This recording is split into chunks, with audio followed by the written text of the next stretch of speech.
Hello friends, welcome back our channel. നമുക്ക് സിമ്പിളായിട്ടൊരു pan cake റെഡിയാക്കി എടുത്താലോ. അതിനായിട്ട് 2 കോഴിമുട്ട, ഒരു നേന്ത്രപ്പഴം, 4 ടേബിൾ സ്പൂൺ പഞ്ചസാര, 1 കപ്പ് മൈദ, 4 ടേബിൾ സ്പൂൺ പാലെടുത്ത് ഒരു മിക്സി ജാറിലേക്ക് ഇടുക.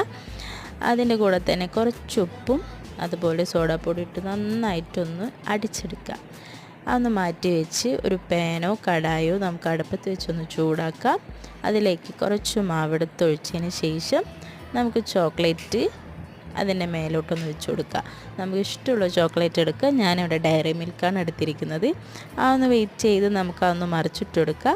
ആ മാവ് മുഴുവൻ ചുട്ടെടുത്തതിന് ശേഷം നമുക്കതൊന്ന് സെർവ് ചെയ്യാം. സെർവ് ചെയ്യുന്നതിൻ്റെ ഒപ്പം തന്നെ അതിനകത്തേക്ക് ചോക്ലേറ്റ് സിറപ്പോ അല്ലെങ്കിൽ തേനോ യൂസ് ചെയ്തിട്ട് വേണം സെർവ് ചെയ്യാൻ. കുട്ടികൾക്കൊക്കെ നല്ല ഇഷ്ടമാകും. മസ്റ്റ് ട്രൈ ആണ്. അപ്പോൾ അടുത്ത വീഡിയോ വരുന്നവരേക്കും ബൈ. സബ്സ്ക്രൈബ് ചെയ്യാൻ മറക്കരുത് കൂട്ടുകാരെ.